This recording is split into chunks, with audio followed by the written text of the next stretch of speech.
when she was born, I think a lot of family friends, parents did come and say that, oh, you should start thinking of schooling. And we are like, okay, she's still zero month, right? 0 year, and why so early? And there was an entire pressure of admissions are difficult to come by in school, and many parents, in fact, register their child 2 years in advance, even before you go to nursery. I think some of the schools do have that process. I am one of them.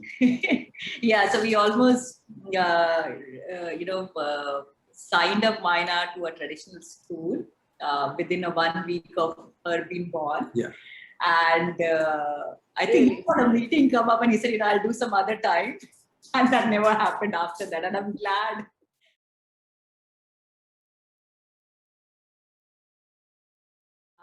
I think she was about 2, just going to turn 2, right? And just before 2. Just before 2, and we started thinking of, okay, now we have to enroll her to school. And that's when our research in terms of, I think at that point of time, we were not sure, and we started with looking at traditional schooling and what they had to offer. And just out of curiosity, we have some of extended friend circles who also do homeschooling. Yes. And it was not practical for either of us to do homeschooling, because that requires a lot of commitment. We were looking at, is there any other alternate method of learning? And that's where it opened up for us in terms of, I think there are about 8 to 10 methods globally that are adopted. And we said, okay, let's look at what's near home. And our canvas was entire Mumbai to look at to start with. And I think 2 methodology came very prominently when it came to alternate schooling. One was Montessori, and the other was, I think, Steiner. You see most of the schools around. And while we did search both for Montessori and Steiner, I think then we started looking at what is, before fundamentally understanding what's the difference between 2, we were seeing what is closer home, because also it involved not to really travel a much, a 2-year-old, right? And we saw Montessori around, which we were surprised. And we were also scared, because after understanding what Montessori means, and most of the play school and nursery would very openly use the word Montessori, that, oh, we are Montessori compliant. Yes. Without really understanding what it means. It was, that was another confusing method of this, coming across saying that, okay, a lot of school claims they're Montessori, especially the play school areas. Yes. Preschools rather. And that got us into detailing, and we loved the concept, whatever we understood. I think Steiner had this, till 7 years, there's a certain methodology where our interpretation was, you live in a fantasy world. That was our interpretation, okay, what we understood from Steiner. Wherein in Montessori, our understanding was it's very practical. Right? And we just got drawn towards that, and also easy availability of Montessori school around the area that we said that we made that decision, and we love it. I think all the conversation that I have with you and it's more of, what is the next step looks like, and we are already talking upper elementary, right? So yes, I mean, that's how much we are invested.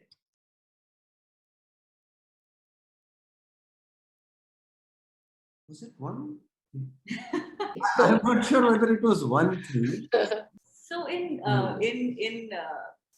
of course, there are multiple things, but I think with Montessori, what I really liked about is, fundamentally teaching a child to be self-dependent, right? I think that's important. So, in the early years, I mean, when she was 2 years and 3 years, the things that she could do, the emphasis is more on, being self-dependent.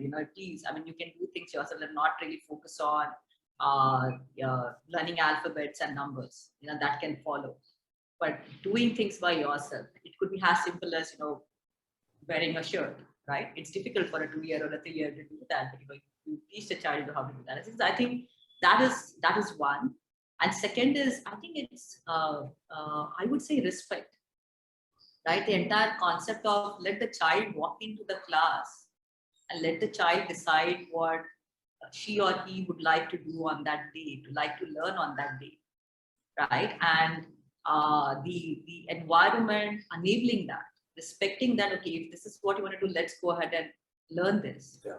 right? I think that's that I think because it incurs, right? It's like, okay, you know, I am being respected for my decision, and the environment is enabling me to do that, right? And at the same time, you also learn to respect other people's choices and decisions. I think that's something that is these are the two skills and areas that I think are what draws to Montessori, and we love that.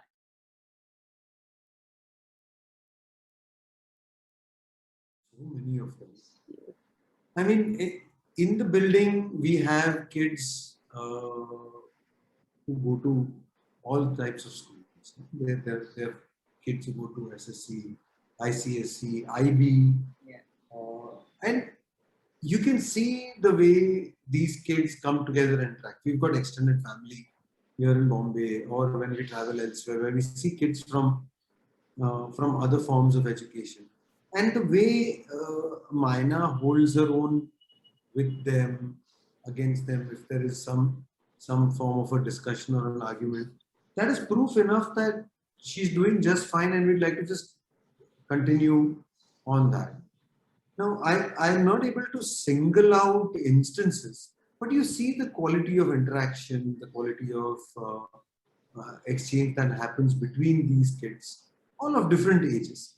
And I think it's a good space that she's in right now, and I think she should remain on course. So there is, you know, one situation that really stands out well in my mind, and I think Geeta can relate to it. I'm not too sure whether it is 6 years before 6 or, you know, about 6, but that's one thing. I was not here, and you know, both are working. So his work, Rupesh's work, there was also like, you know, doesn't end. And there was this one particular assignment that was given to kids where they have to do. I don't remember which assignment, but they have to prepare and come and talk about it.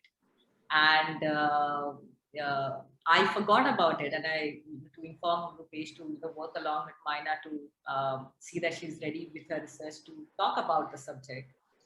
And I think in class, kids, her batch started presenting their point of view, and she took a pause and she asked Geeta, "What is this about?"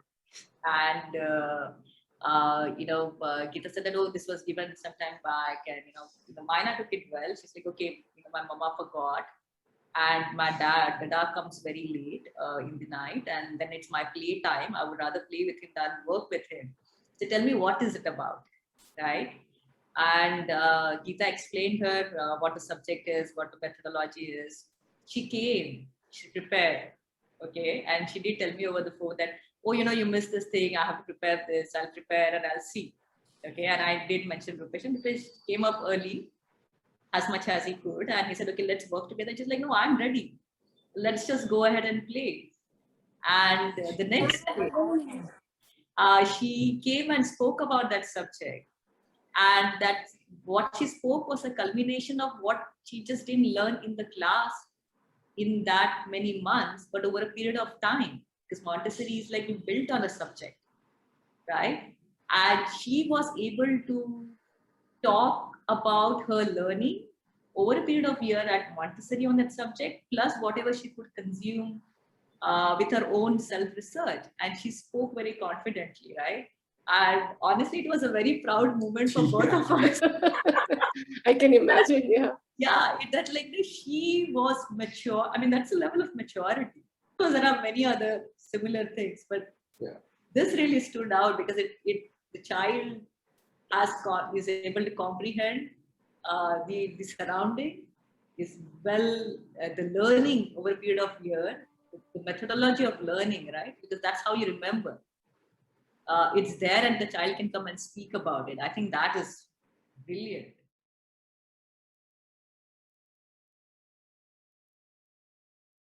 I remember very early age where Geeta used to scold me of not investing enough time. Let me be very transparent about it. And I'm going to stay quiet. I think that helped because eventually it is very collaborative, right? It's like school could only do this much. We are still learning. There's a lot to learn, and I think there are parents in this group who are doing far better job than what both of us are doing. To be very honestly speaking, we see that, but we're putting in efforts. We truly believe it's collaborative, and as much as we could do it, we're just enabling that atmosphere at home. That's how I really like about the daddy and the daughter, collaboration and love is that the nighttime bedtime stories. They are amazing. It's all about science, and the story is not about once upon a time. But the story is that, can you tell me how does this electricity works or how this plug works? And this entire fundamentals that are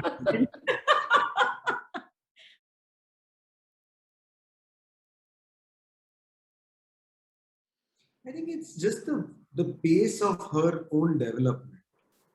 You know, how we see her with other kids on her own. What does she do in her free time? You know, when she's just sitting around, she gets bored very, very quickly. And I'm sure a lot of kids do, right? That you get, if there is not much to do, it ends in boredom, and then she comes and asks her, "Can I do something?" But more often than not, what she does is she just picks up some stuff and just figures something out on her own. And I think that trait is excellent. If she's able to kind of continue doing this uh, and build on this, I think she's going to be far more self-sufficient than we would have ever been. So that is what is keeping us going.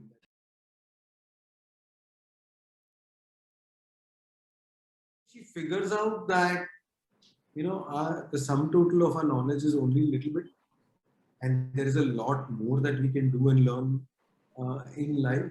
If that is very clear, that I'm never going to be done with this, I think that will be more than enough. like, get your soft skills, get your fundamentals right. Education is lifelong that you keep on working on. Yeah.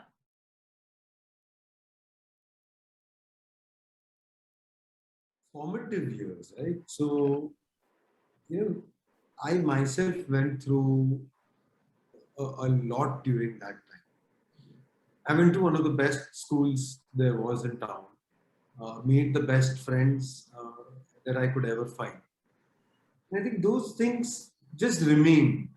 What I learned during that time, what I picked up doing back then, is what I'm continuing to do even today. During this time is when stuff gets etched into memory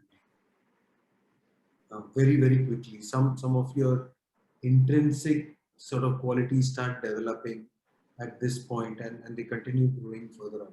Rest is all acquired skills, which will happen over a period of time. But those intrinsic qualities that are developing still, I think if that gets honed well enough during this time, it will be very, very good.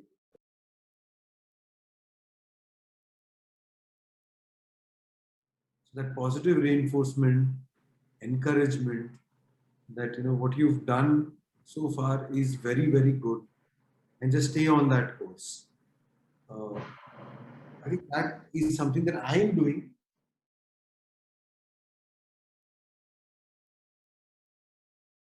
Uh, See, I school and parent have an equal role to play. If school teaches something and if you don't continue having similar habits and behavior at home, it's not going to work. Right? So I think that's the partnership is very, very important between the parent and the teacher. Partnership is more of a very child-focused learning, where probably a child is lacking, could be one scenario, and the other is taking collaboratively ahead. I think that's the piece. So partnership is the most important thing.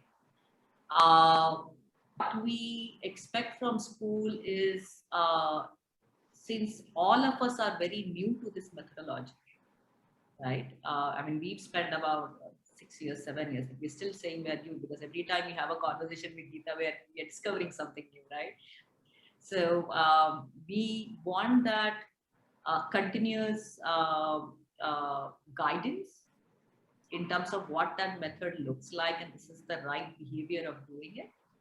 Then it's on the parent of ensuring that we do it. I think that's where we need it.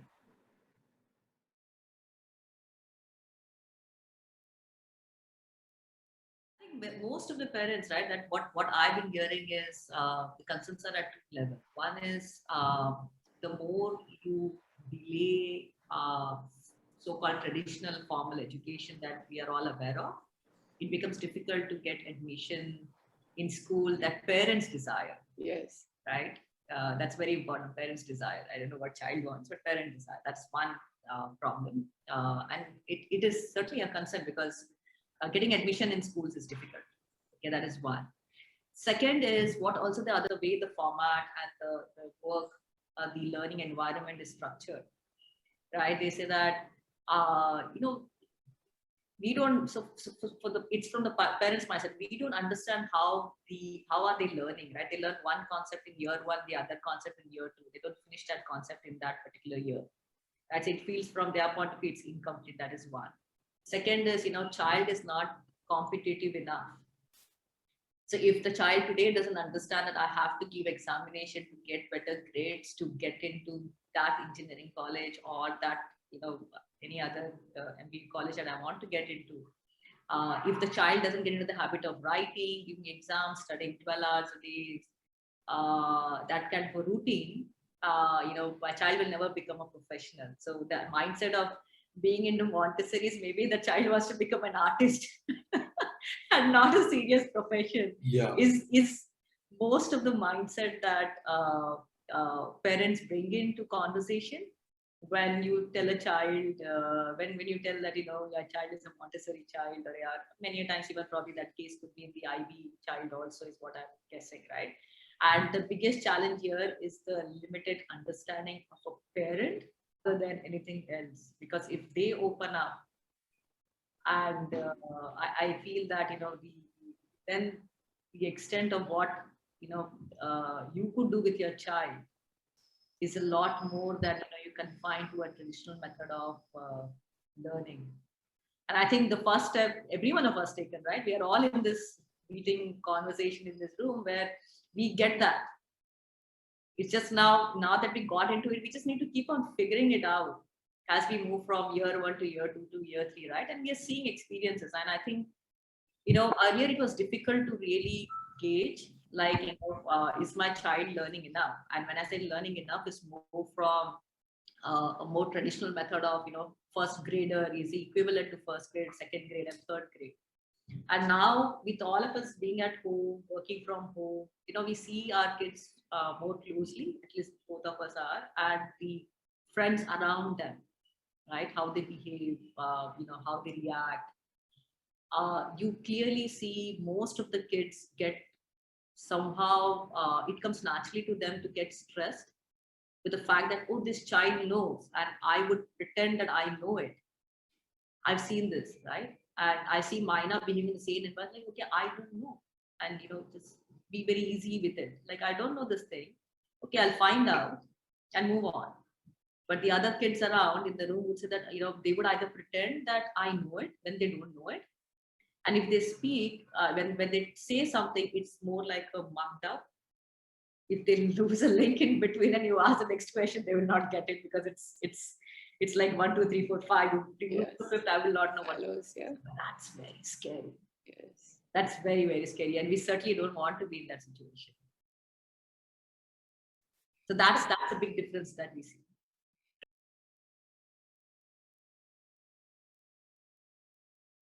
Yes. Yeah. So the early stage was certainly the distance for us. We would prefer seeing everything closer, right? That was the first choice. But as we were lucky, right? We found it closer to us, right? I'm not quite sure what would have been otherwise decision. So we've been lucky in that way. So that's first stage. Second stage is, well, we believe that, when we pay a school I think more than 50% go for the infrastructure than the teachers, right? And that really impacts the quality of bringing in teachers on board, which is, I think, fundamentally is very, very important at a very early stage of mentoring. So what we really liked with Sweven is, I think, one is the quality of learning, right? That's the most important thing for us, and we see it with all the teachers. They're more like all our kids' friends, that they see them as a teacher. I think that's a very, very important relationship between a teacher and a child, right? So that's one.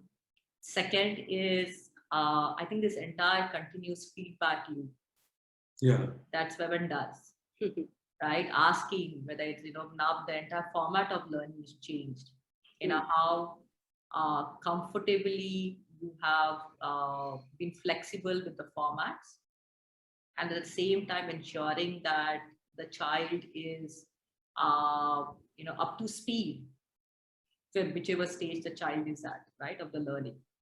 I think that's more important.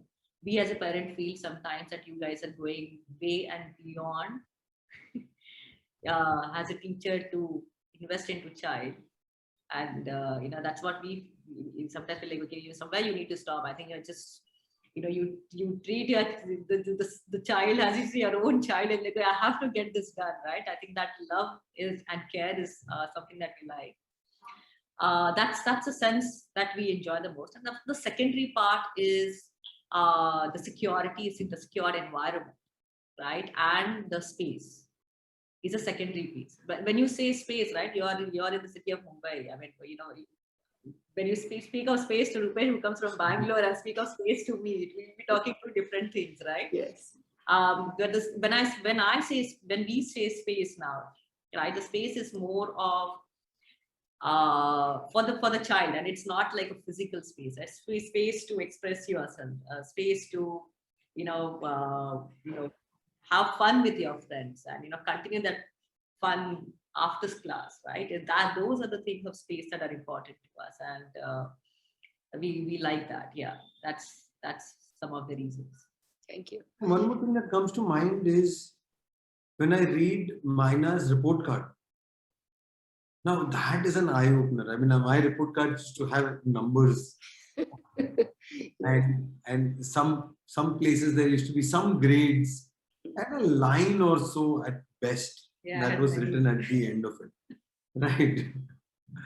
When we now see the report card where it is actually, a drill down of so many different aspects that have been observed, documented, made available to us, that this is what has been done, this is what your kid has picked up till so far, this is where you need to work, these are the areas that she needs to work, and this is the plan forward. I think that really kind of helps us, make it kind of reinforces our choices, that what we've come to look for from a school is learning, and here is what learning is happening. It's not just about the fact that the school is facilitating classes. It's more about whether the school is making sure that the kid is actually learning. And that changes a lot of things for us. Those report cards are real eye-openers.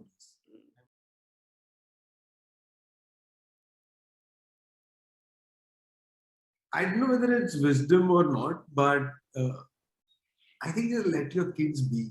They'll be fine. Is all I have to say. I got that from my folks. They let me and my sister decide whatever we wanted to do.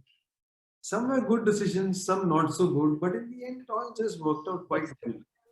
So, it's okay. As in, these are very tiny kids. They'll figure it out as they go.